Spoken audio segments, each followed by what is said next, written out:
Amazing, thank you, and welcome everyone today, this morning slash afternoon, for everyone joining us online to this side event in the context of the third annual Gibsona Global Conference on Research into Action. This conference, which is by the International Center of Climate Change and Development, and of course this event, which is really focusing on the context of our continent here.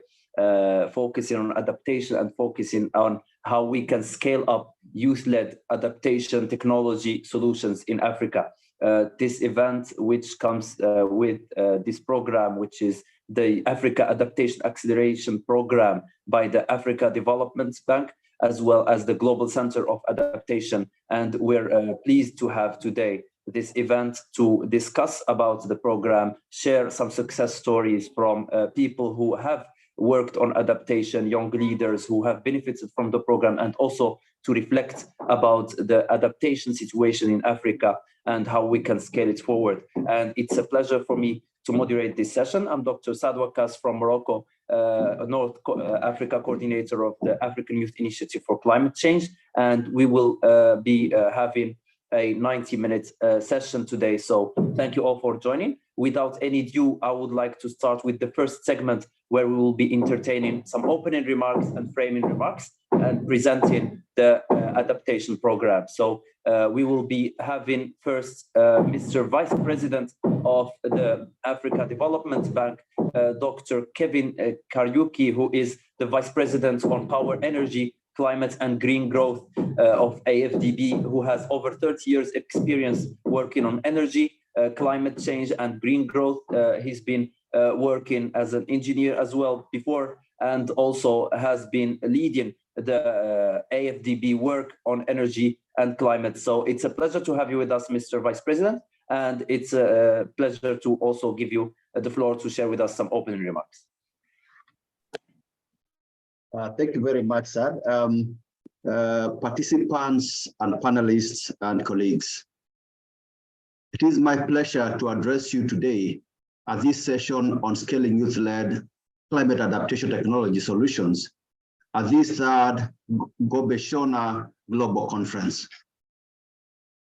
The youth, who we define as persons under 25, form the backbone of Africa's population, constituting over 60% of the population. It can therefore be surmised that the continent's sustainable development hinges on harnessing this demographic dividend. And this is why the African Development Bank has started several initiatives that invest in and create space and opportunities for youth to realize their full potential.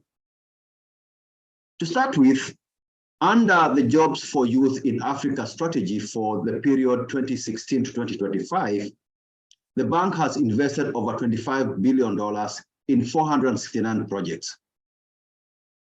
These deliver skills, entrepreneurship, business development, and job creation for the youth. To boost delivery of this ambitious strategy, in 2017, the bank launched the Youth Entrepreneurship and Innovation Multi-Donor Trust Fund that seeks to promote sustainable jobs for the young African.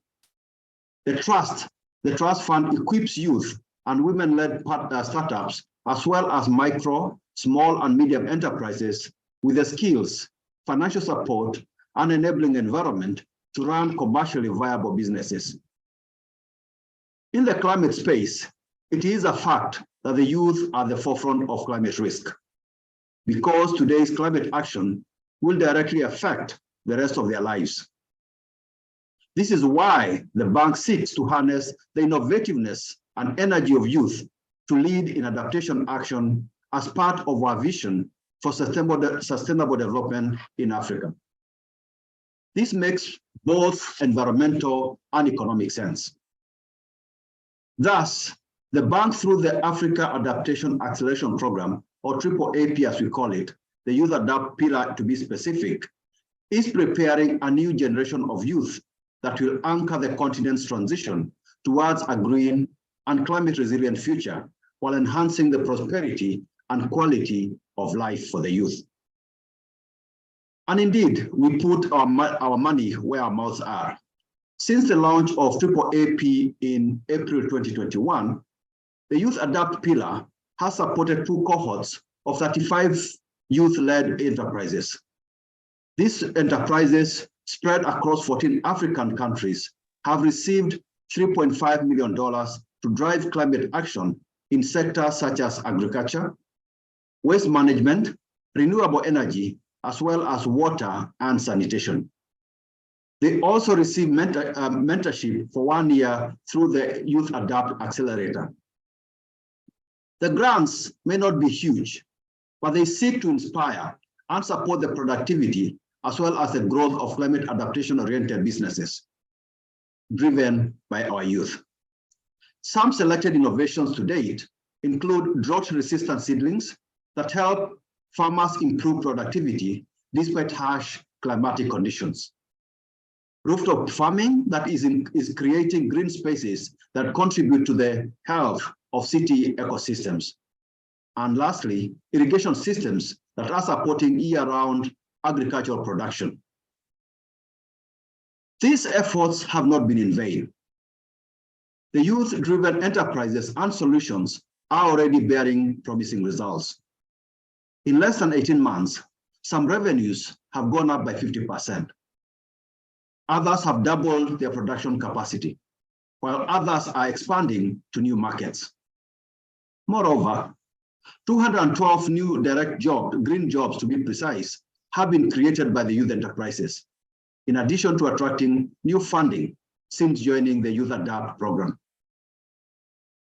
Encouraged by these outcomes, we aspire to support even more young entrepreneurs in efforts to increase and scale up these innovations, these innovative adaptation solutions, thereby delivering real and impactful change. That is why the African Development Bank is also designing a first of its kind, a $500 million green SME facility to finance youth-led adaptation action at scale. In conclusion, I invite like-minded partners to join us in supporting the growth and scaling up of youth-led adaptation technology solutions for the enhanced prosperity of our youth and the promotion of adaptation climate action on our mother continent. I thank you for your kind attention. Back to you, Sad. Thank you very much, Your Excellency, Mr. Vice President. And usually, as a youth activist myself, when we interact with young people and ask them, what are your most or biggest needs? And 3 elements usually come at first is finance, mentorship, and sharing, a platform where sharing best practices. And I guess that's what the AAP program is offering young Africans today, especially in adaptation. So it's great to see all the momentum and the support that's being given by AFDB and partners to those young people. And yeah, we hope that today we will hear some good success stories from those who benefited from that, and also hear more in detail about the program. Moving on, I would like also to invite Dr. Dorsuma Alhamdu, who is the manager of Climate and Green Growth Division in the African Development Bank. And he's been working and leading the bank's work on climate resilience and green growth to hear more about this engagement on adaptation and climate change and youth support, and give some framing remarks. So Dr. Dorsuma, to you the floor. Thank you very much, Saad. Thanks, colleagues, ladies and gentlemen, good morning. It is a privilege for me to welcome you in this very important webinar on scaling up youth-led adaptation technology solutions, held on the sidelines of the 3rd Gobe-Shona Global Conference. As just articulated by our Vice President, this is yet another opportunity to bring youth issues to the forefront and to raise the urgency on the importance of adaptation and engagement of youth in climate action. Let's face it, as you already know, young people are going to bear the brunt of climate change. So we must involve them now as we draw up solutions. Despite their high climate vulnerability, young people are change agents and innovators who are already driving climate action on the ground, realizing triple dividends, which are job creation, income generation, and provision of real solutions to community climate challenges at the front lines. The session today has three key objectives. Number one, to profile the work of the Africa Adaptation Acceleration Program, AAAP, in supporting concrete youth-led climate innovative businesses in Africa, which are delivering concrete outcomes on the grounds. Number two, to solicit your inputs, practical ideas, and suggestions on how the Youth Adapt flagship of the African Adaptation Acceleration Program can be scaled up in Africa, working in synergy with other actors in the field. We target to reach 10,000 youth-led businesses. So one question we need to ask ourselves is, how can we fast track and bring a step change in the pace of implementation? Number three, we wish to explore opportunities for collaboration with like-minded organizations that are already implementing the same vision so as to build synergies and scale up the work already ongoing. Let me also emphasize that the localization of climate risk has been key to motivating youth to act on climate change. And so we have invited a number of youth Adapt winners from the first and second cohort of the AAAP Youth Adapt Challenge. Through their innovations and their youth-led enterprises, our Youth Adapt winners are already bringing concrete change on the ground. We wish today that they will be able to share their insights, innovations, and also voice their perspectives and challenges on how we can do more to integrate youth-led entrepreneurship and innovation in the climate action agenda. I would like to conclude by stressing another important question we need to answer today. What more can the Youth Adapt program do to have a step change in implementing climate actions by youth across the continent?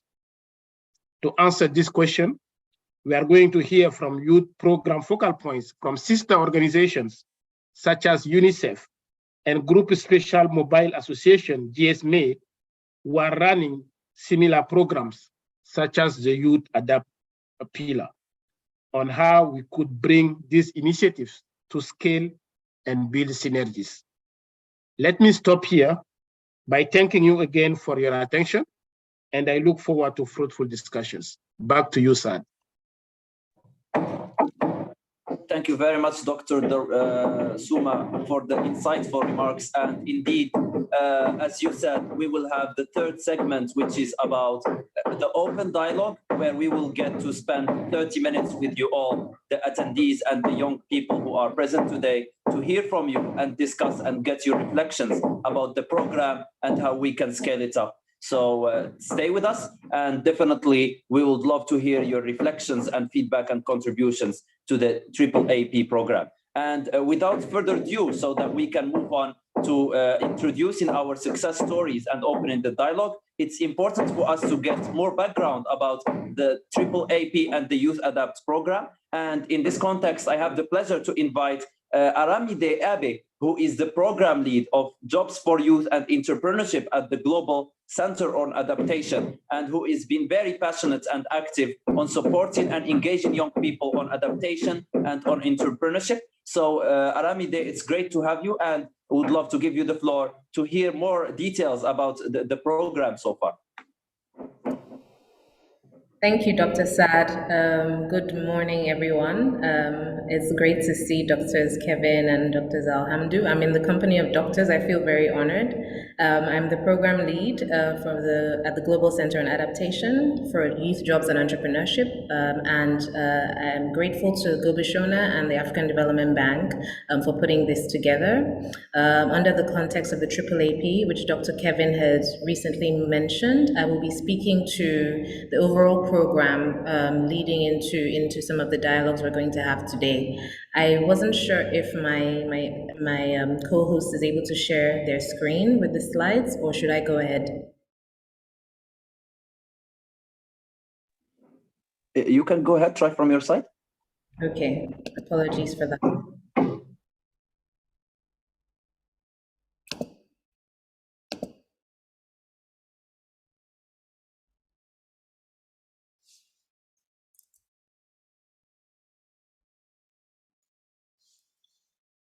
I hope you can see the screen.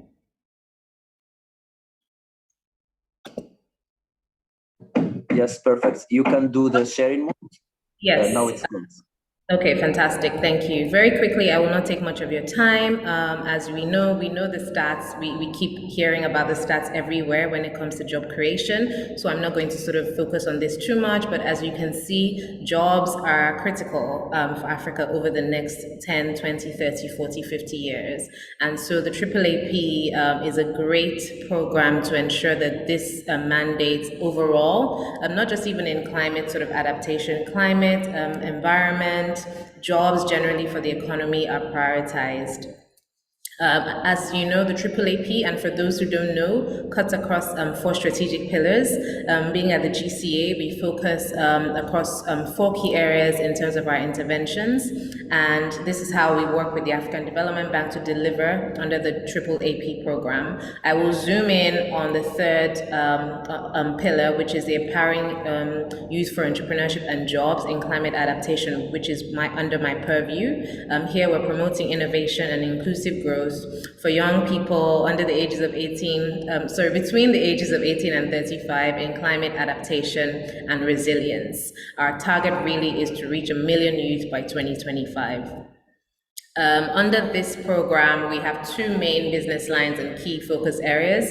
One is the scaling up youth innovation for adaptation, and the second is mainstreaming adaptation jobs. Of course, because there's a technology focus and priority, we ensure that across the business lines, there really is a lot of capacity building or empowerment of digital solutions, tech entrepreneurs in adaptation and the like. But I will be very happy to really shed light on the Youth Challenge, which is one of our flagship programs between the AFDB and the GCA, and also touch a little bit on our labor market assessments.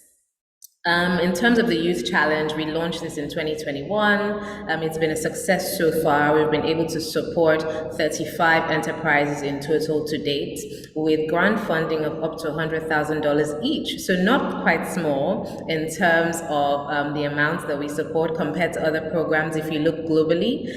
We also provide a 12-month accelerator for these enterprises. So apart from disbursing the money, we're ensuring that we're building the capacity in the areas of climate adaptation and even business, as well as ensuring that we monitor the results. So we've been able to get some excellent results from the 2021 cohort, who's just wrapped up in 2022. I'm sure these numbers are outdated because every day we keep getting new statistics. So many jobs created, so many enterprises, smallholder farmers being trained and enterprises being scaled up, revenue doubling, additional funding being accessed, which is fantastic. We've seen 4 enterprises access well over $100,000 in equity and grant funding in the last few months. So we're very proud of this program, as you can see. Definitely quite a few benefits for the businesses themselves, and you'll be hearing from some of those businesses today. I will not focus too much on the businesses I had on the slides, but I will go through those slides very quickly, also because we have 2 of our winners, or 3 of them, going to be speaking on the panel today. But we're also very happy to see that as we've moved from 2021 into 2022, 2023, we've spread our geographical focus in terms of the enterprises we're supporting, even the industries. We're seeing more digital solutions, renewable energy, waste management, as opposed to mainly agriculture, which is what we saw in the first cycle. So very, very happy to sort of continue to promote this, and we look forward to the upcoming cycle as well in this year. Like I mentioned before, some of our entrepreneurs have done really well. For example, Erie Hub in Kenya, you can look at his numbers in terms of the impact and what he's been able to access just in the last year under the AAAP Youth Adapt Challenge and Youth Adapt program. So we continue to do this, and we hope that we can empower more businesses in terms of scaling up their innovations, digital empowerment, job creation, and what have you. Also in Cameroon, we have Juveline as well. She's done quite a bit in terms of the using drone technology and being able to eliminate waste. So again, here we're seeing a lot of job creation, which is a priority for us, and it will continue to be. So these are just two of the many entrepreneurs that we're supporting. We also have a 50% gender mainstreaming target. In our sort of mainstreaming adaptation into investment projects with the bank, we are running labor market assessments, capacity building, focusing on technology as well, and really supporting entrepreneurs in terms of job creation. We're looking at projects across the bank as well, so not just one region, but multi-regional, multi-sort of size in terms of the budget as well. And we hope to continue to do that as a key priority at the GCA under the AAAP going forward. So looking ahead, the plan really is, and I'm sure my partner, my counterpart Edith will also speak to this at the end, I'm really leveraging technology the more to provide support to youth-led enterprises, targeting a lot of scalable tech innovation, particularly for climate adaptation, because of course, digital is the future. We're in the Web 3.0 and what have you. So we really need to leverage that to see how we can identify solutions that can use technology to eliminate some of the problems or even adapt to climate change and resilience. And then of course, continue to scale up the support for these organizations. We're looking at different types of activities and programs leveraging tech in this year, and we're very excited to do that. So with this said, I will hand over back to you, Dr. Saad, and thank you for having me. Thank you very much, Aramide. Merci beaucoup. For speaking and avoir parlé. About the program. And thank you to the panelists for their insights and for introducing the program and the situation for us. 1 million young Africans by 2025. That seems ambitious, and I'm sure if we worked on this together, we can deliver. So I thank the panelists for their insights and for their opening remarks. So with that, I would like us to move to the next segment of this session, which will be introducing and giving the floor to the young leaders and the young winners of the program to hear about their successes and their stories. And I will be entertaining to the floor our first young winner or leader, who is Miss Juveline from Cameroon. Juveline has been leading a very innovative waste management program in Cameroon, and she was the winner of Youth Adapt Solutions Award at COP26 and the Climate Tech Award at COP27. Juveline, sister, I'm happy to invite you to share with us in 5 or 7 minutes about your solution and how you are able to tackle waste management in Cameroon. Thank you so much, Dr. Saad. Hi, everyone, and thank you so much for the opportunity to share about my intervention coming from Cameroon. Like Dr. Saad said, I am Juveline Gungwa. I am the CEO and co-founder of Liquid Waste Management. We are based in Cameroon, and thanks to the Youth Adapt Solutions program, we expanded from Western Cameroon into economic capital of Cameroon, that is Douala. And by the end of 2023, we hope to expand to Dakar, Senegal, with our waste management technology company. So we are solving the problem of poor waste disposal, which is clogging drainage channels, contaminating water bodies, it's also causing respiratory issues when burned. We see that vulnerable communities who are outside of control of the municipal authorities can see waste quickly Est-ce qu'on clock peut voir conveyance systems tous and les... drains leading to flooding. Moreover, polluted water caused by poor waste disposal is unsuitable for drinking. Contaminated water destroys livelihoods, especially the health of citizens and animals, as well as agricultural use. Bleakly is the solution.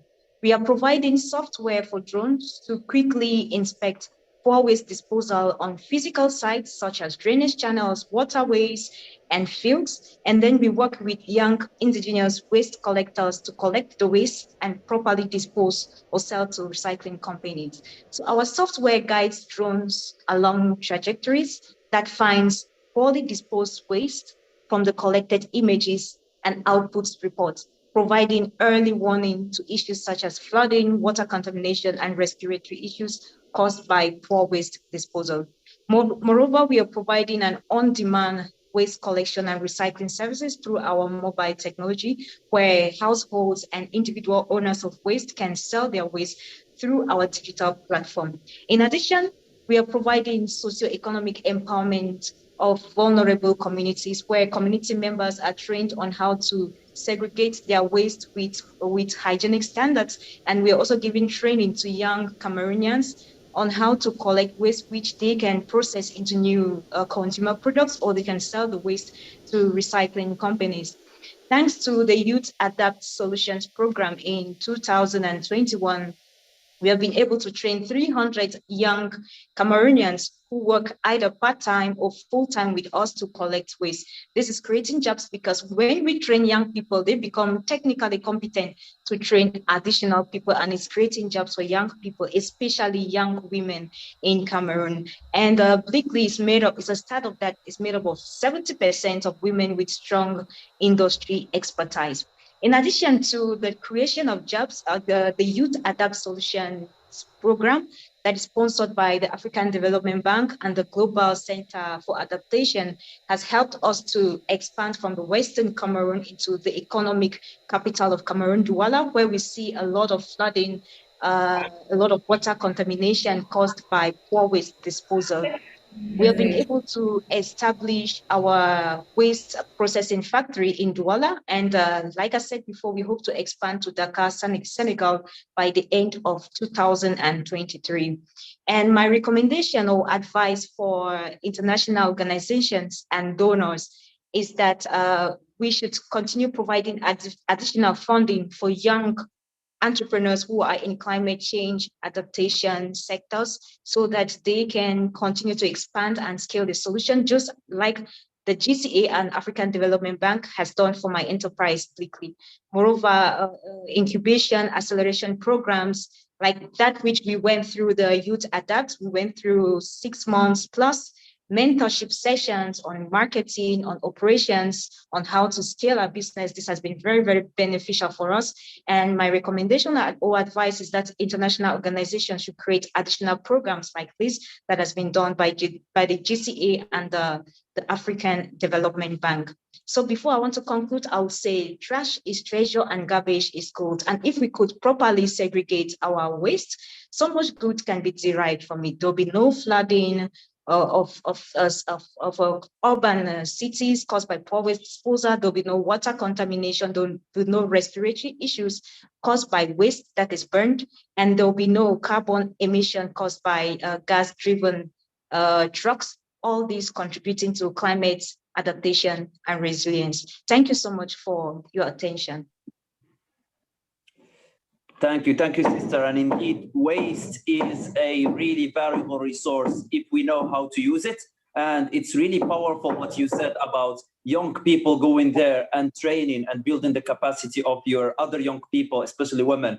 And this is how we can grow together. So thank you and congratulations again for your impact that you are doing and for winning the prize. Moving on to our second amazing leader who is one of the winners, Miss Caroline Wangi from Kenya. And Caroline is leading work on agriculture, and she founded the Kim Planter Seedlings and Nurseries, who is that's supporting young agriculture workers and farmers in the countryside to deliver and scale their agriculture work. Caroline, we would love to hear more about your work in Kenya and your work about agriculture. So giving you the floor. Thank you so much. And hi everyone, my name is Caroline, just like you mentioned, my name is Caroline Mwangi. I'm the founder and CEO of Kim Planter Seedlings and Nurseries Limited. We are based in Kenya, across 3 different counties in Kenya. Our specialization is propagation of drought-resistant seedlings that we offer to farmers of all capacities, from large scale, small scale to kitchen garden. Our key focus is giving farmers seedlings that can be able to survive in the harsh climate conditions that we have right now. Currently, we're experiencing a lot of reduced rainfall. We're experiencing drought. Basically, there's famine, and our seedlings are the solutions that we are offering these farmers in the semi-arid region. These plants or these seedlings range from long-term to short-term seedlings, from vegetables to fruits. And with this, we are trying to enable them to have consistent supply of food, as we also promote nutritional feeding among these vulnerable communities.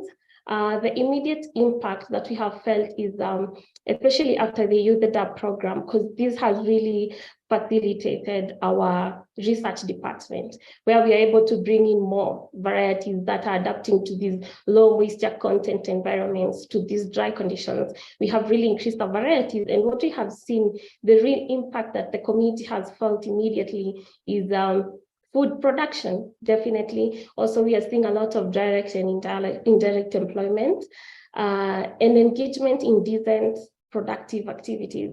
Some of these people were just idling and lamenting about the problems that we have. But right now, we can see them fully engaged in some decent activities that they are proud of. We're also seeing a lot of mindset change. Previously, in my country, we have a very big problem with youth participation in agriculture. They do not really value it, but we are seeing a lot of mindset change. And this is as a result of the training that we have been able to give them. And this was well facilitated by the Youth Adapt. I have to applaud them for that. And also, we are teaching these farmers to how to use climate resilient or climate smart techniques, such as water collection plants, such as drip irrigation when they can, and also like kitchen gardens that can use very little water that is available to them. Our pilot project was in Kemana. Kemana region is a semi-arid area in Kenya, and there we have impacted 100 households with free kitchen garden. What we have seen after this is that these people are engaging more in producing food for themselves. We have seen these women selling the excess food. So you can even see the improvement in their way of interaction, and even in the nutrition and the health well-being of their children. And they are also growing now from kitchen garden farmers to smallholder farmers. And we are hoping in the very few years, we'll see them as large-scale farmers who are smart enough to adapt to the current issues we have with climate change. We're also really insisting a lot on regenerative agriculture, because we also cannot assume the fact that agriculture also contributes to carbon emissions. So we're also looking at how we can do best as we produce food and they reduce this kind of impact. And these are the climate smart techniques that we are teaching these communities. As a company, we have really grown because we have been able to expand our revenues or increase our revenues up to, by the closing of 2022, we had an increase of about 36%. And this is attributed to the new market that we have been able to enter, the new market segment of the semi-arid region. We can confidently go to them with serious products that are creating solutions. And we have been able to grow our team as well. Before the Youth Adapt program, we had a team of about 17 permanent staff. Right now we have 32. And I have to note, this is a youth and woman-led organization. So everybody who works here, you're either a youth or a woman. So we're feeling very, very empowered in that way. And also through the trainings that we are conducting, we can see our team grow and also our wild base of farmers grow. Before the program, we were serving an outreach of about 8,000 farmers. But right now, we are doing a lot more. We are heading towards 16,000 on average. across the 3 branches, and this is huge for us because this means a lot of solution. My plea or the intervention that I would love to see more is more of youthful enterprises bringing innovative solutions. I have seen my peers with very nice ideas. So I want to thank first the Youth Adapt for the far that they have done to make us believe in the ideas, to help us ideate and scale these ideas. But I would request if we can have more synergies around funding so that we can reach out to more youth on the ground, and also build collaborations with our local governments and private organizations so that we can have a multiplier effect of these solutions that we are having. I have a strong belief that the youth are the change that we need when we are dealing with climate change, because they are at the ground and they understand what is going on at the ground. The solution is with us. Kindly invest in us, be patient with us, and continue funding the enterprises. Thank you. Thank you, Catherine, sister. And indeed, going to the local young people, to the local farmers, and then giving them resources, giving them skills, giving them a new hope that they can catch up from the consequences of climate change. That is what adaptation is about. And congratulations for your work and your great impact. Our final winner, and of course, make sure to interact with us and to put your questions in the Q&A section, as we will be taking questions after that. So our third inspiring young leader, who is Mr. Noel Ngusan from Côte d'Ivoire, and who is a chemical engineer who founded Lono, which is an engineering company providing fertilizers and methane, and who've been able to patent a new local technology to support and produce organic fertilizers. So that seems very promising as well. Noel, brother, it's a pleasure for me to give you the floor to share with us more about your solution. Hi, everyone. Yeah, it's my pleasure also to be connected. There might be some background noise because I have a child around who couldn't go to daycare today. But yeah, so Lono is a company based in Côte d'Ivoire, an engineering company. And what we do is propose solutions to make accessible waste management, from organic waste to energy and fertilizer to farmers and small businesses. And sorry, I need 1 second.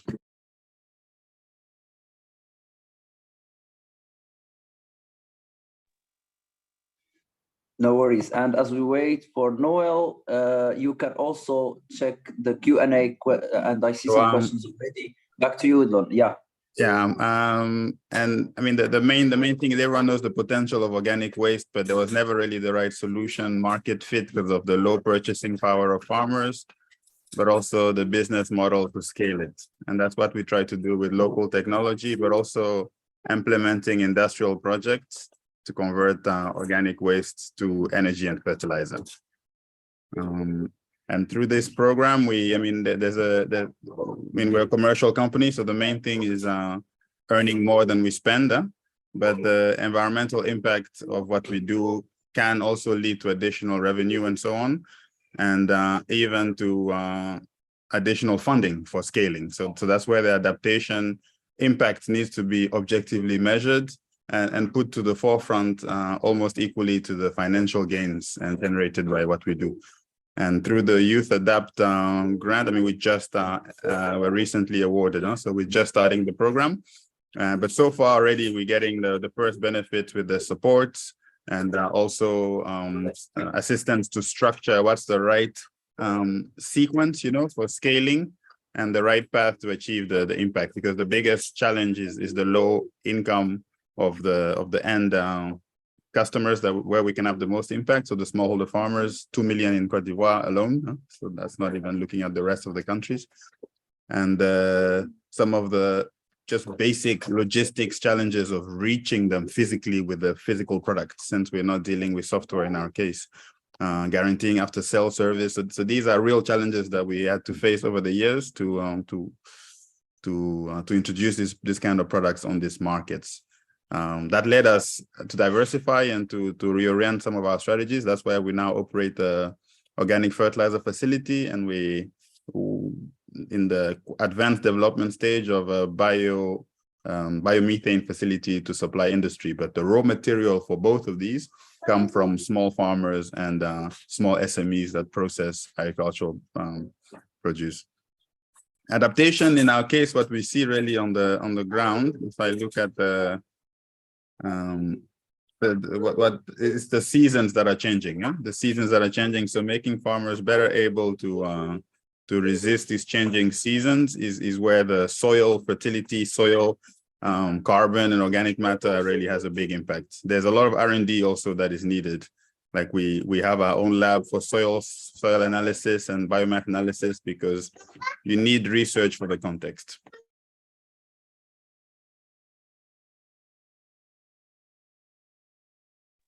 Okay, so for now, that's what I can say, and I thank you very much. Thank you, Noel, and yeah, all the best. Being a father and a young activist is, combining both missions is not easy, and that's what's also one of the challenges that we as young people face. And congratulations for your impact and for winning the prize. So again, I invite you to stay with us as well as our two young panelists to, reflect together about this journey and also entertain a little dialogue with the audience here today with some questions. And maybe there is a question here in the chat that's from Aline Mohana, asking about being a young founder. What challenges have you faced in your entrepreneurship journey in your community? So that's open for the three panelists. You can, anyone can jump and take the question.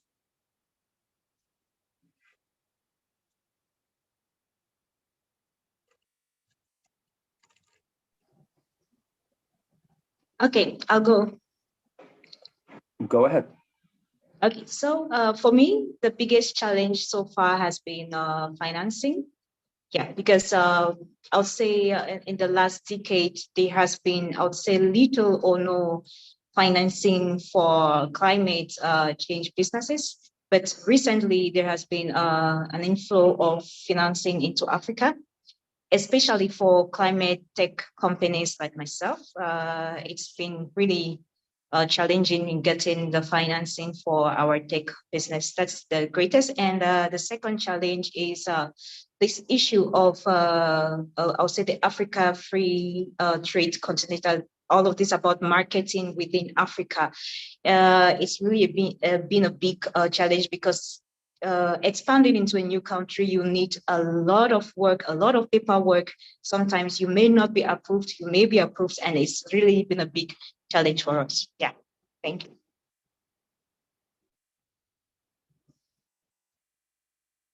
Noel, I see your hand raised. Do you want to go?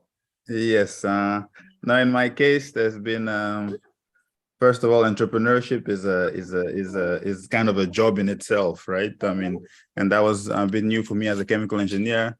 You have the technical solution, it works, but making it a business is a whole different assessment process and expertise, which we didn't have, and having that early would have made a big difference in terms of how much money we lost in the early years, and probably how much impact we could have had by now, right? So that's a big thing. And then the technical skills and facilities, let's say, like to prototype hardware equipment is very costly, especially when you have to do it abroad or when you have to fully do it by yourself as a company. And that was a big challenge, which led to very long product development cycles, which didn't need to be so long, only because there's nowhere you can go as a young entrepreneur with a solution and a minimum budget and get a working prototype of what you need. This is huge because software solutions are one part of the solutions, but there are hard solutions that are also needed, hardware, and for that you cannot do it locally in our case without a lot of challenges. And I second my previous panelist on the financing, but maybe what I will add is the financial management, so that you don't waste money, because again, it's managing a business is a field, so you need to have that knowledge on board early so that you spend the little money that you do have you spend it appropriately. Those are things that we weren't fortunate to have in the beginning, I have to say, which led to a lot of wasting. Yeah, thank you, Noel. Thank you for sharing. And yeah, I see Caroline also wanting to reflect on this.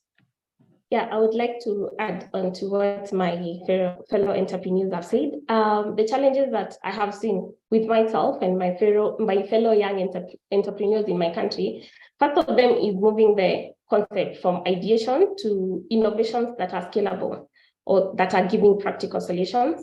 The resources limitation, and also the challenges that are faced by the young people as they present their idea. We have seen ideas stolen because the person who has the idea has no money or the resources to implement or the better direction how to take that. Secondly, we have issues with regulations that are not favoring young businesses. For example, if you go for financing in the bank, the treatment is the same, the requirements are the same for the people who are running multi-million businesses. So that's also very limiting to the young people. And also, I also experienced this directly, is trust building with your market. Like, people do not really take young people seriously. You have to work twice as harder to prove your product or service before they take it up. But this is a matter of time and the backup that you have behind you and the confidence that you have in your product. Yeah, thank you. Yeah, thank you, Caroline. And maybe getting into more specific questions for each panelist. I see here a question for Juveline asking about if you have any upcycling activities. So that was a question that was asked for Juveline. Also, after that, I'll give the floor to Noel, a question received about if you have any early results from Lono. And finally, to you, Catherine, there is a question about if you have any collaboration with organizations or private organizations based in South Africa to conduct school programs. So yeah, those are specific, maybe project-related questions that we can quickly tackle. Juveline, do you want to start? Okay, yes. Yes, Dr. Sack.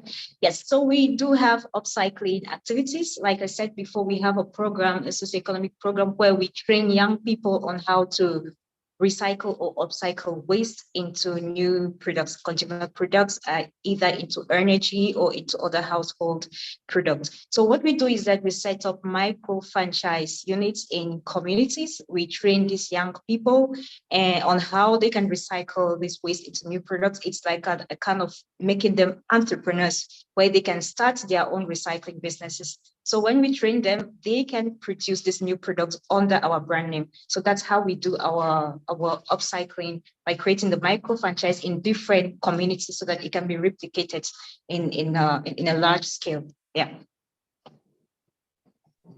Amazing. Noel, do you want to go next? Yes. So yes, we had some early results. I mean, we created a company in 2017. Product has been trading since 2018 even. So we've sold almost 100 units of the individual size equipments, and we're getting very positive feedback on it. Makes compost production very easy, you know, because the current practices or trained methods were a bit tedious and the farmers were struggling to adopt it.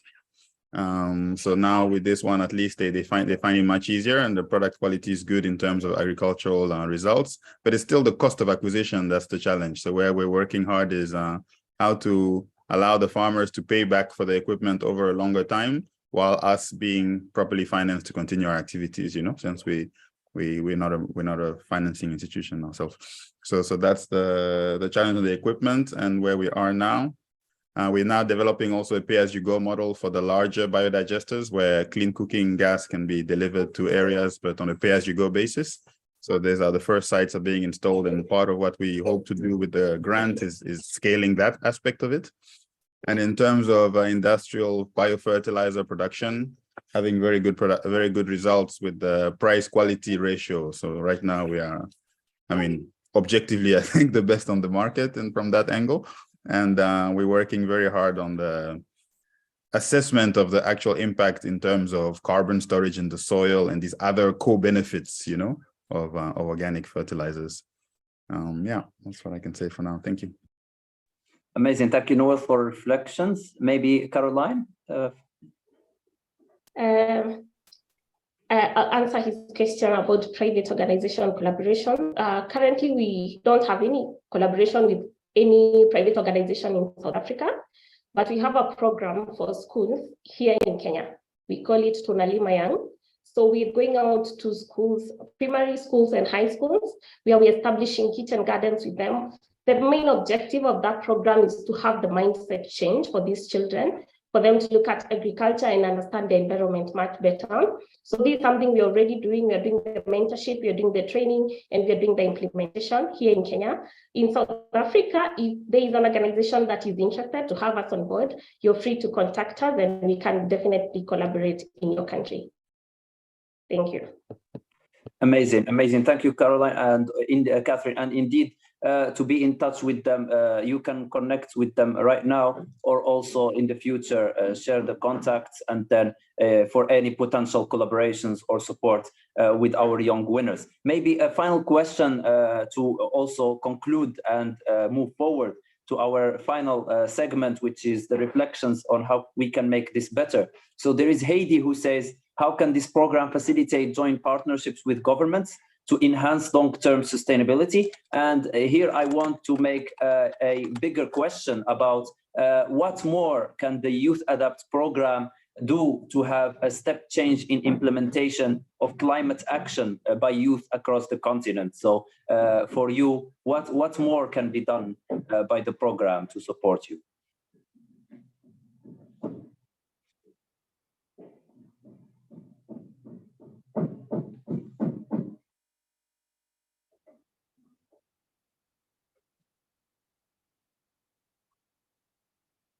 Anyone can start?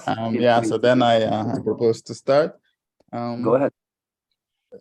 There's some non specific company focused assets like the ones I mentioned in terms of lab analysis. You know, if the impact is supposed to be in agriculture, then being able to do soil analysis reliably and at a good price is beneficial to any entrepreneur in that sector. You know, so these types of things are needed, and they might not target specific companies, but they benefit the whole ecosystem.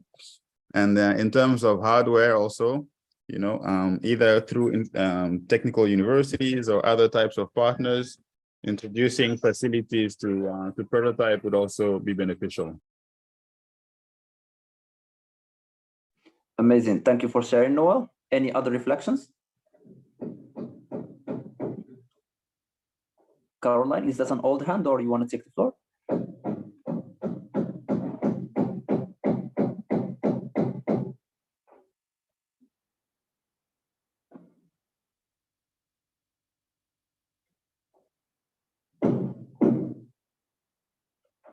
If not, yeah, maybe I can also reflect on that about, you know, the support and moving forward. I guess that's also something we're going to discuss now in the next panel. From my side, it will be also important. This sharing aspect is very important. You know, many young people are doing great stuff, and you both spoke about the synergies and how we as young people can share from each other. So the program has a big potential connecting the dots and linking young people and innovations and solutions together. And that's something that can be, you know, capitalized and built on the program. So we'll hear more about it, and we'll have now the final dialogue and discussion about how we can scale things up. So I want to thank the amazing young winners for inspiring us and for the great impact that they are doing in their communities. And without further ado, we're now moving to the final panel, which will be about how we can scale things up and opportunities for growth for the program and for youth adaptation in the continent. And here we have with us Ms. Sandra Simbiri and also Mr. Alfred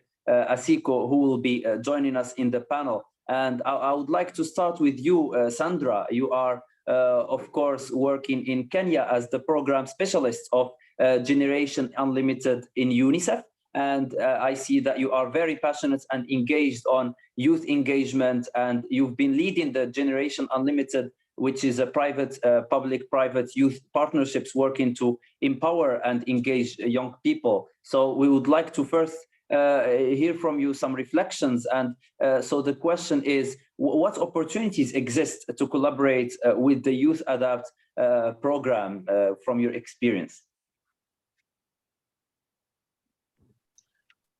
Thank you very much, Saad. It's a pleasure to be on this panel. Before I go into the opportunities that exist, I believe we address some of the barriers, and then this will give us a segue into addressing the opportunities. I believe the first barrier that I found with a lot of young people in Kenya is the issue around nomenclature when it comes to the climate change space.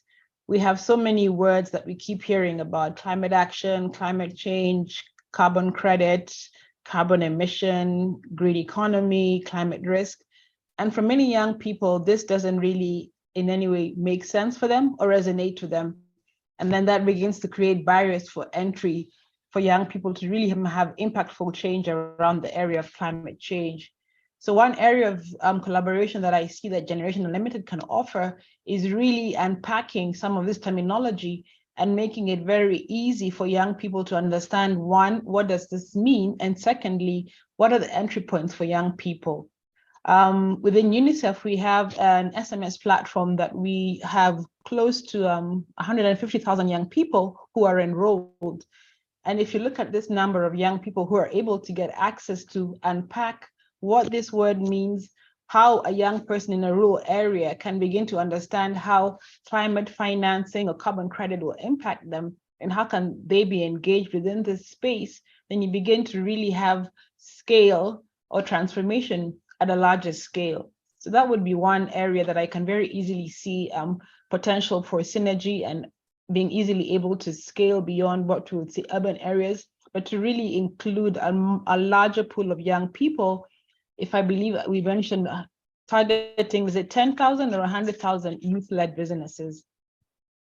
I believe maybe a second area would be looking at providing data for young people, because there's a limited amount of data, especially around climate action, that young people have access to, and enabling them, one, how can they receive the data? What data do they need to really inform some of the programs they're running, the enterprises that they have? And how do we use the data that we have to not only inform, but also to drive change? Looking at issues around how we can use remote sensors, satellite imaging, as well as big data to inform these young businesses that are owned by the young people. So that's also an area of really having geographical related data that young people can use to inform their businesses. So I'll start with those 2 points for seeing where there's potential synergies between the work of GenU as well as the AAAP program. Thank you, Sandra, for starting the conversation and the reflection. I would like to also introduce our next panelist in the panel, Mr. Alfred Asiko, who is the Senior Market Engagement Manager for Climate Tech Program in the Group Special Mobile Association. And he's been working in technology and how we can use that in climate action and market engagement. Thank you for joining us, Alfred. And I would like to ask you what's unique about the organization GSMA Innovation Fund for Climate Resilience and Adaptation, and what best practices can Youth Adapt learn from this program? Thank you so much, Sad, and thanks a lot to the conveners for this session. Just like my co-panelist Sandra, I would also like to highlight some of the issues or challenges that the youth face, and from a technology perspective.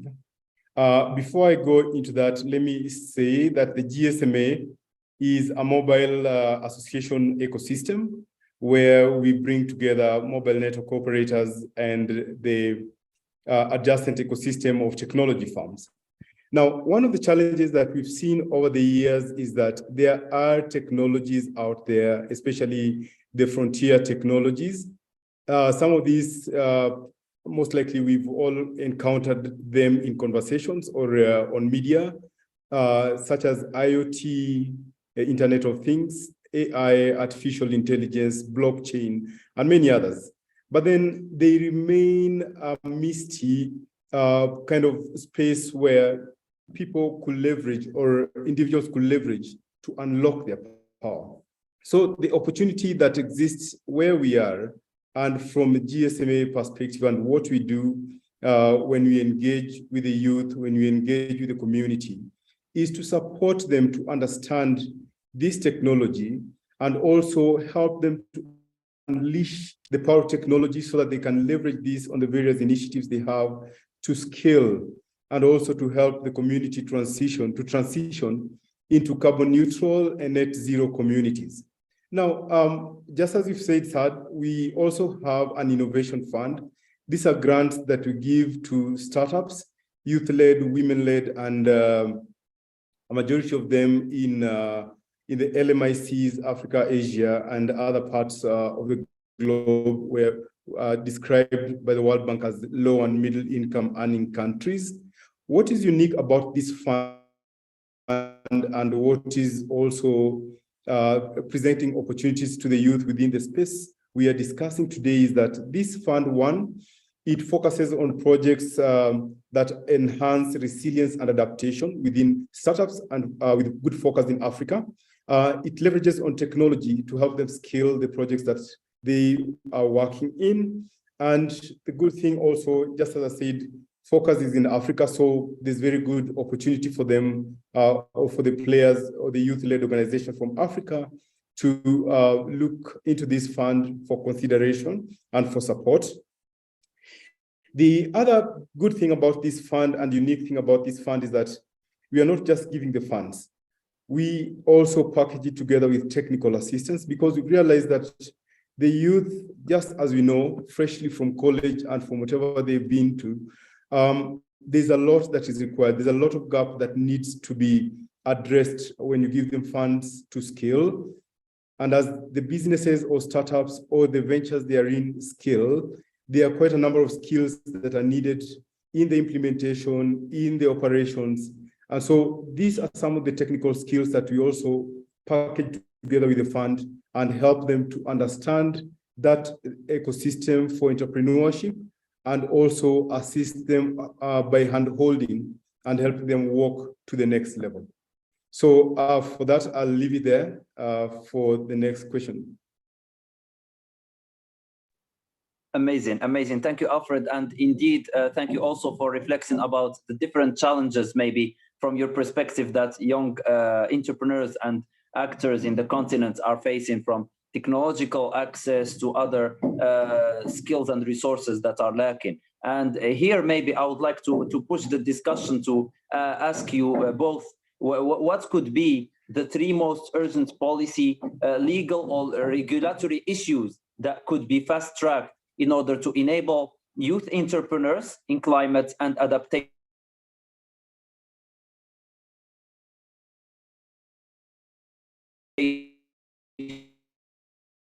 to anyone would like to start?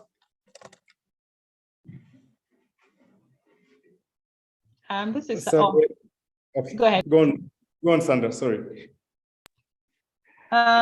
Thank you for that question.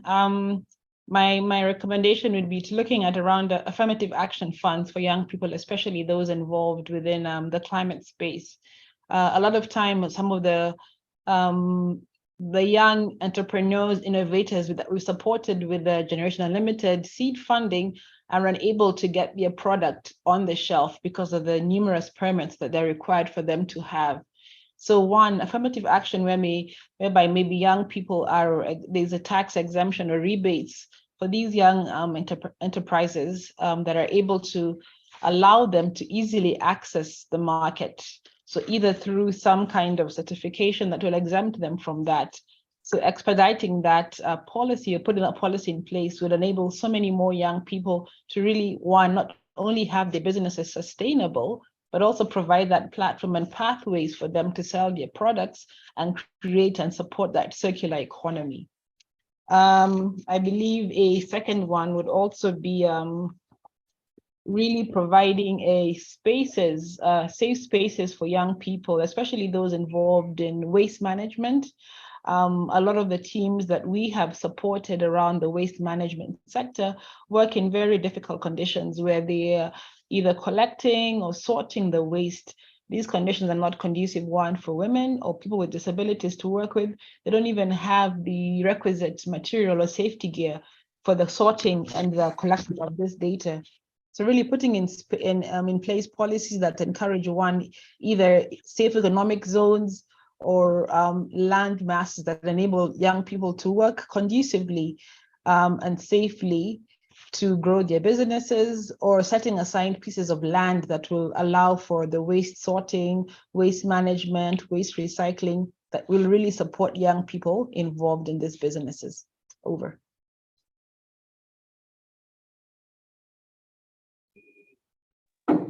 Amazing. Thank you, Sandra. And Alfred, you want to go next? Yeah, I'll go next. Yeah. Just to pick from where Sandra has also alluded to, there's need to implement policy and regulations that would back or enhance the polluter pay principles. And one of these, we're looking at the EPR's regulations, the extended producer responsibility regulations, because this will help to align the ecosystem. And just as Sandra says, there's a lot of opportunity for the youth to engage when it comes to circularity and addressing the menace which is presented by waste management, plastics, and all that. And we even see in our urban setups, the youth engaging in these particular activities. But then we look at how organized is this space? What are the returns or the incentives in this place? And that would motivate them to even scale and do bigger things when it comes to recycling and addressing circularity in those spaces. So EPR regulations, very important to be formulated and implemented or enforced in the different jurisdictions. Then we're looking at economic and financial policies that would help to encourage or motivate blended financing. Now, blended financing mostly would encourage like the multilateral development banks or foreign development offices to invest in areas that mostly the commercial entities would not want to invest in. But this is to help open up the opportunities presented by sustainability and where the youth could engage. But then the beauty about this is that it comes with the advantage of additionality of financing for this particular ventures that the youth would go into. And so as opposed to the commercials who would only want to be the only entities, we're seeing ventures and investors would come in to support the scaling of these initiatives that rather are initially supported by development funds.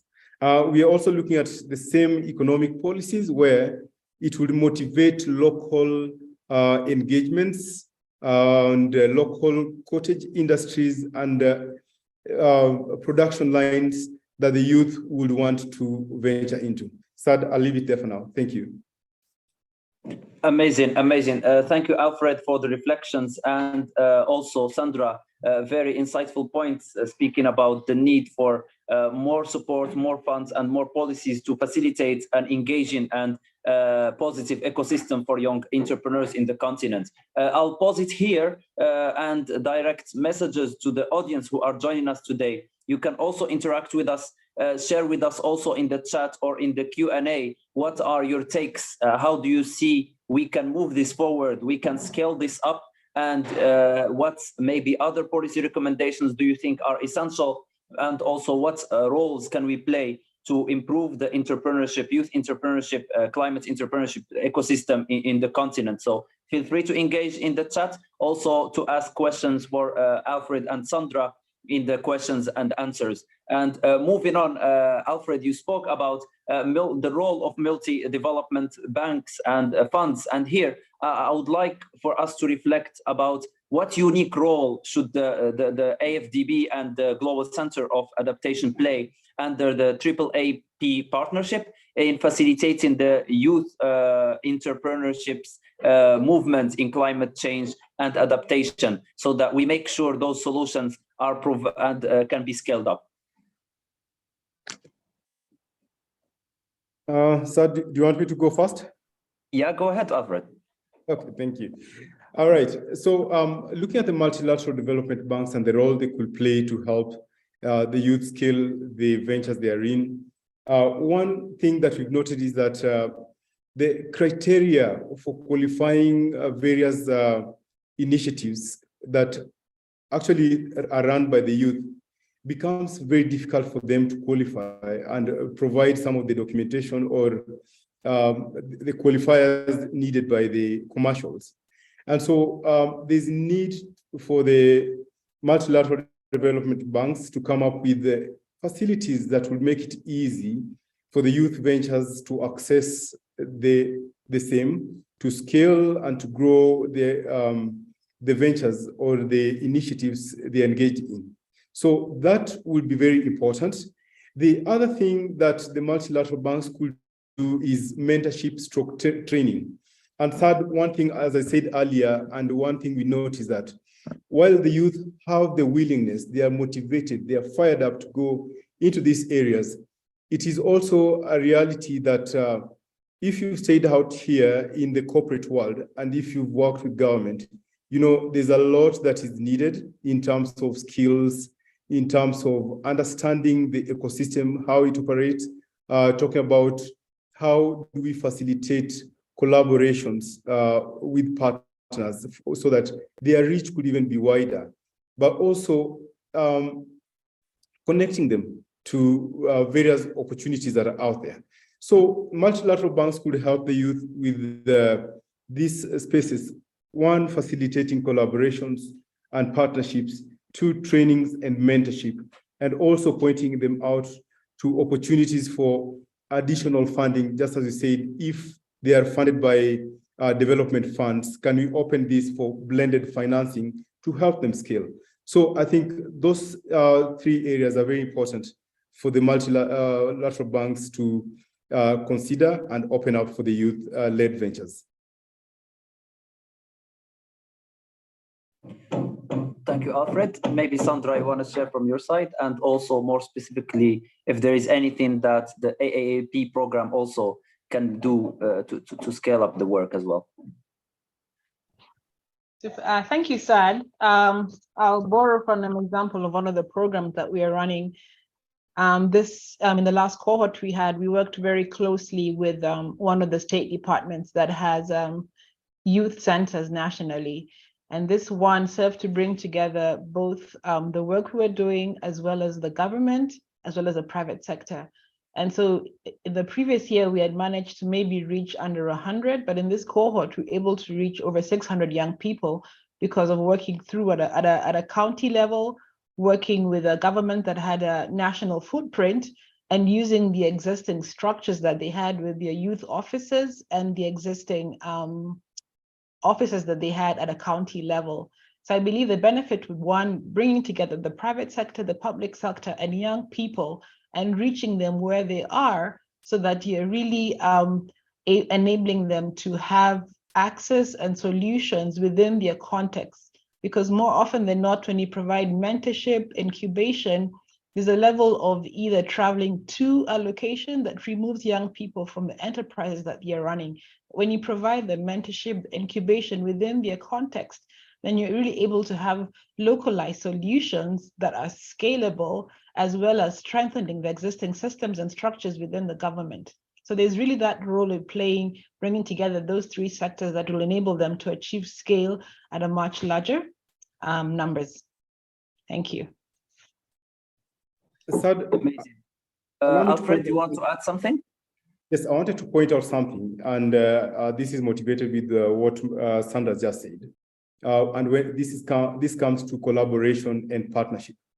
One thing we've seen within GSMA and the innovation funds that we have issued out as grants previously But what we have just opened for application is the 6th cohort of the Innovation Fund. And what we've learned is that the startups, when you help them or facilitate collaborations with bigger entities or players like corporate mobile network operators, one, they learn to open up and leverage on technology in a much better way. And this helps them to have a wider reach facilitated by the corporates, in most instances, in this case, the mobile network operators. So yes, collaboration is very key, and also knowing how to leverage technology in what they do and opening up that space. The youth are very good when it comes to technology, integrating technology, developing solutions which are digital platforms and web applications, mobile applications.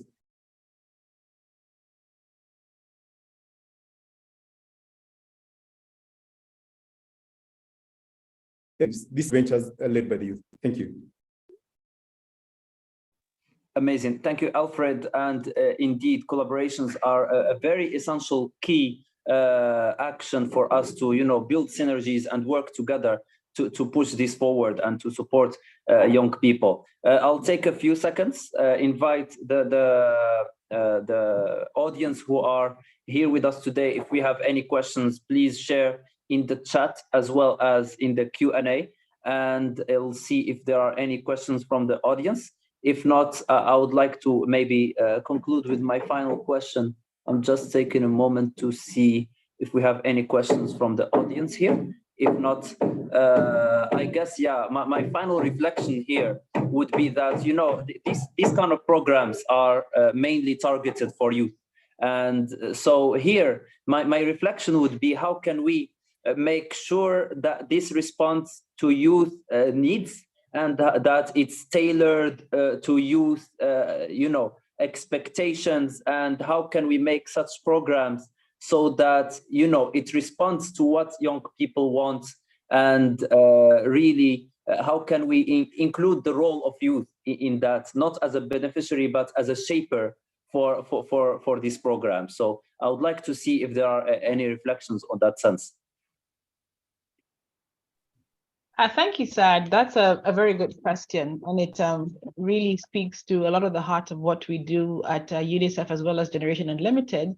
What we found is that a lot of the innovators and enterprises that we've supported have, when you trace back to the sort of the passion or the fire that they had, began in high school, where a lot of them won in the what we call the science fairs or these innovation challenges that they had in high school. So UNICEF has begun by supporting the government in that area, in that stream of the science fairs, because that's when you really begin to tap into that mindset as well as that creativity amongst young people. Looking at what the AAAP is supporting, it's, I would say, more mature enterprises. And so as part of Generation Unlimited, we support enterprises that are at an entry level or really medium level of establishment. And so I see a clear pathway from high school to sort of that entry nascent innovation to going more to AAA, where they graduate into more, a lot more financing and having the enterprise a little bit more established. And when they've managed to tease out and sort out a lot of the challenges that have been addressed by some of the innovators.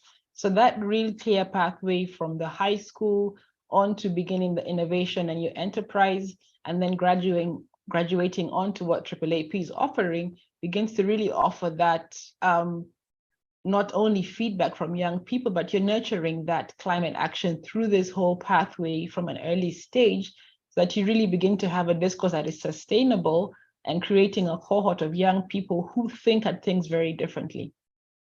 Thank you.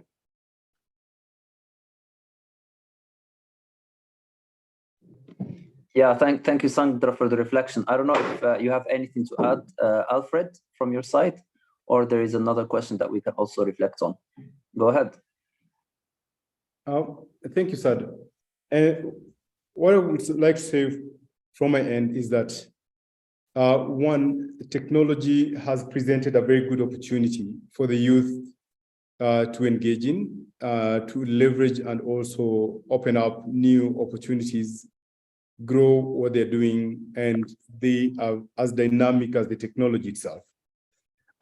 We have provided several tools and resources in areas that we have practically worked on, and moving away from theory, we are able to illustrate to the youth that there are opportunities in different spaces. Within the GSMA Mobile for Development, we have had 5 programs that look at different aspects of the community and presenting opportunities in those components of the community. And by this, I mean looking at agri-tech space, looking at the digital utility space, and many others, and also looking at how the mobile technology and the technology in itself could be used in different facets or sectors to scale.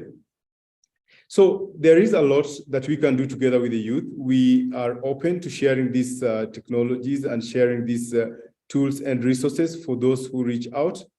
The Innovation Fund is also open. We can we'll share details and they can also look at that.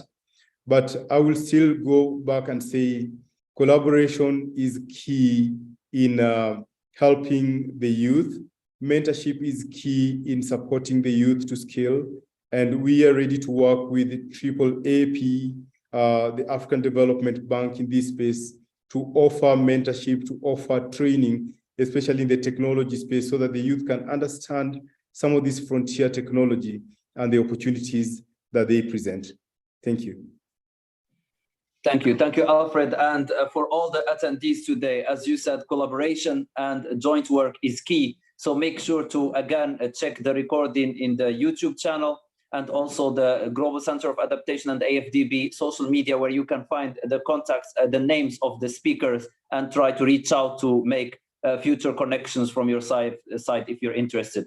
Thank you for both panelists, Ms. Sandra and Mr. Alfred, for sharing your wisdom with us today. And as we are running short of time with only 8 minutes left, I would like to move on to the closing reflections and next steps. Of course, we'll have it. And I would also invite the panelists to stay with us as we will take a final group picture in the end. So for delivering the closing remarks, I have the pleasure to invite Ms. Edith Adera, who is the AAP coordinator in the Africa Development Bank. And Ms. Edith has been working on adaptation and biodiversity. She's also been coordinating AFDB work with UNFCCC in West Africa, and also working on biodiversity, adaptation, and with the CGA as well. And yeah, it's a great pleasure to have you deliver the closing remark. Ms. Edith, to you the floor.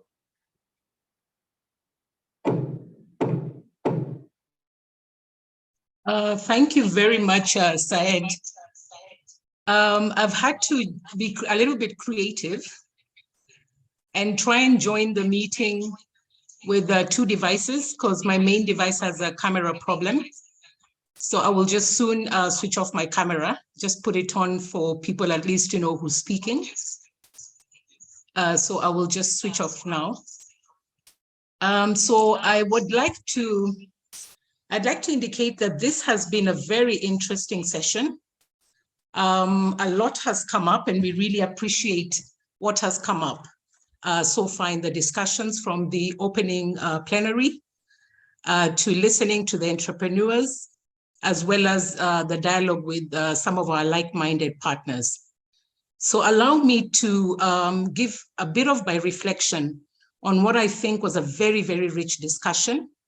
And I'd like to touch on 3 things that stood out for me. One of the things I think that was very clear from the beginning is that the issue of financing is critical. But it's not just financing, there's more that needs to be done than financing. So I want to touch on financing as my first point. It's very clear that as young people start off, it becomes very difficult for them to get financing, to get the ideas to a stage where it can be implemented and therefore scaled. Related to that is financial management. And I like the point that was mentioned, I think, by Noel, that it's not just about getting financing, but how do you manage those finances? And during the 2 cohorts that we've gone through, we realized that we did an analysis of what the gaps were, and many of them said we would really like training in financial management. Related to finance, I'd like to just mention a point, I think that was raised by Alfred as well, the need to have blended financing. So you don't just have grants, which you can provide enterprises at the early stages, but you need to graduate them to a point where once the enterprises are making money, they're able to graduate into blended finance, but concessionally finance. So as part of the AAAP program, what the bank is doing is creating for the first time ever an SME green financing facility, which will allow entrepreneurs who are working in the climate adaptation mitigation space to get concessional financing. And we are leveraging on the bank's existing financial instruments, like lines of credit, equity, and so on, so that these are available through financial intermediaries. And I think it was Sandra who mentioned that a lot of these young people, when they go to the banks, they really do not have what it takes to get the financing. But if you have a tailor-made financing facility, they're able to do so. The second area that stood out for me is the enabling environment, that it's not just enough to provide direct financing to the entrepreneurs, build their capacity, but the environment has to be enabling. And I think Juvenile mentioned this, Juvenile, with respect to looking at the ecosystem. What are the policy and regulations that need to be in place for young people to be able to scale their enterprises and even scale beyond borders? If you look at it within the context of the Africa continental free trade area, I think that's an area that is critical. So there are issues of regulation. There is issues of regulation across borders to really help these enterprises be able to scale. Something that came up as well is that if you look at a number of the multilateral development banks, like the African Development Bank, we put in a lot of investment into infrastructure, including in the entrepreneurship space, which can actually be available to young people. So there was this issue about, can there be shared facilities that youth could actually have access to?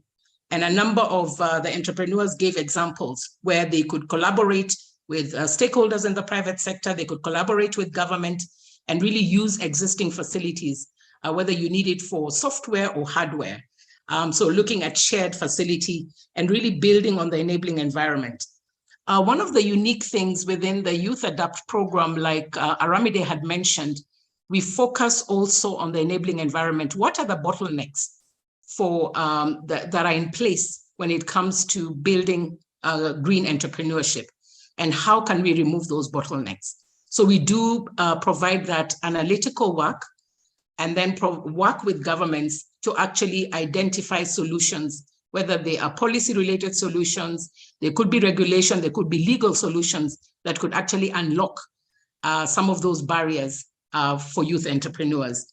So we've been toying with this idea of developing an Africa Green Entrepreneurship Index, which will basically show governments how well are you doing in creating an enabling environment for young people.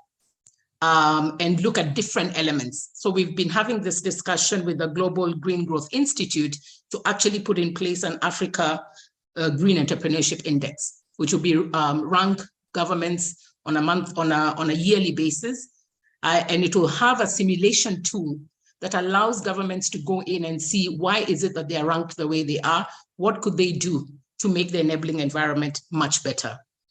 The last point, which is my third point, on what I think could be done is related to collaboration. Networking and collaboration has come out a lot. And that's one area where I think there's an opportunity for us to partner with the like-minded partners who are here and others. Whether it's bringing the youth together, linking them to private sector, looking at opportunities that they are providing training, and data availability and so on.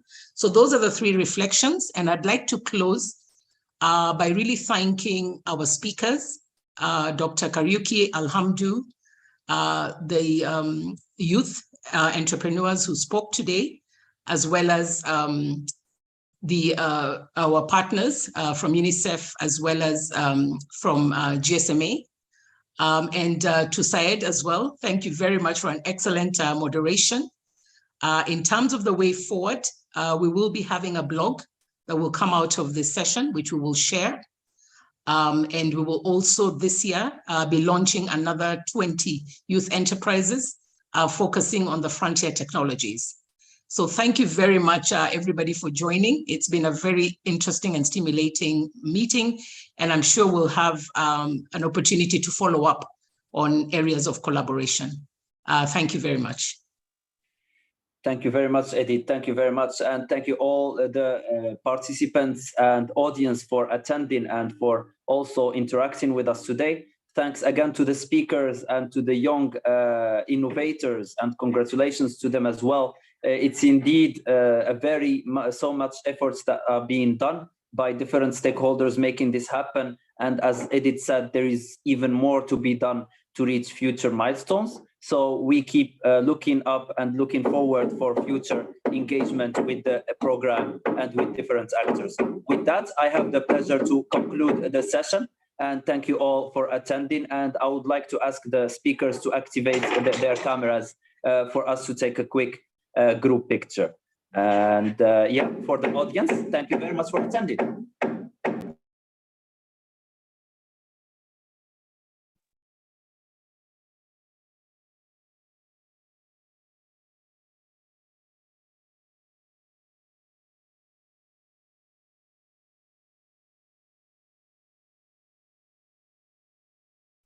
Okay, maybe waiting for Noel. Josh is here. Okay, so I'll count to 3 and then we can take the picture. 1, 2, 3. Amazing. Thank you very much, speakers, and have a lovely day. Thank you. Good day. Have a nice day. Bye. Thank you very much. Have a good day. Thank you so much. Bye.